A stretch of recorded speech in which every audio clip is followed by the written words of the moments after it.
விஜயகாந்த் சாரோட மறைவு அப்படிங்கிறது யாராலையும் ஏற்றுக்க முடியாத ஒன்று அப்படின்னு தான் சொல்லணும். குறிப்பாக அவங்களோட ஃபேமிலி மெம்பர்ஸ்க்கு. அது ஏன்னா பல முறை கேப்டனுக்கு உடம்பு முடியாமல் போயிருக்கு. ரொம்ப சீரியஸாக ஹாஸ்பிட்டல் போயிருக்காரு. ஆனால் அங்கிருந்து உடல்நிலை சரியாகி வீட்டுக்கு வந்துடுவார்.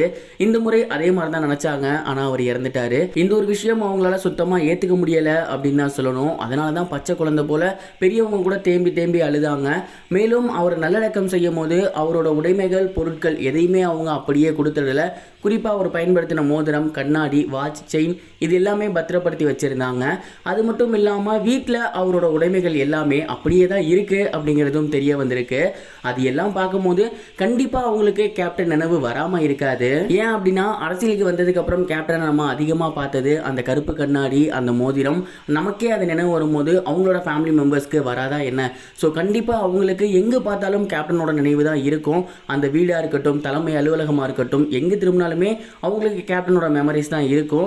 அது எல்லாத்தையும் அப்புறப்படுத்தணும் அப்படிங்கிற மாதிரி கூட நிறைய பேர் சொல்லிக்கிட்டு இருக்காங்க. குறிப்பாக ஆன்மீகத்தை நம்பக்கூடிய நிறைய பேர் என்ன சொல்கிறாங்க அப்படின்னா, ஒருத்தர் இறந்துட்டாங்க அப்படின்னா அவரோட உடைமைகளை நம்ம வெளியே போட்டுடணும், கொளுத்திடணும். அவங்க என்ன சம்பிரதாயம் பண்ணுவாங்களோ அதன்படி பண்ணணும். அப்படி பண்ணாமல் இருக்கிறது நல்லது கிடையாது. தயவு செஞ்சு அதை பண்ணுங்க அப்படிங்கிற மாதிரி கூட சொல்லிக்கிட்டு இருக்காங்க.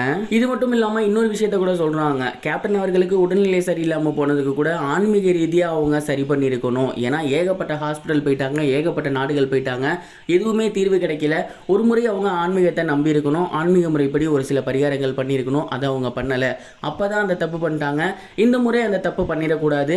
கேப்டனோட உடைமைகளை அப்புறப்படுத்துங்க அப்படிங்கிற மாதிரி சொல்லியிருக்காங்க. கண்டிப்பாக பிரேமலதா விஜயகாந்த் அவர்கள் ஒரு சில விஷயங்கள் பண்ணாலுமே கேப்டனோட கருப்பு கண்ணாடி, அந்த மோதிரம் அதை விட்டு கொடுக்க மாட்டாங்க. அது அவரோட ஆஸ்தான சொத்து அப்படிங்கிற மாதிரி கூட அவங்க சொல்லியிருந்தாங்க.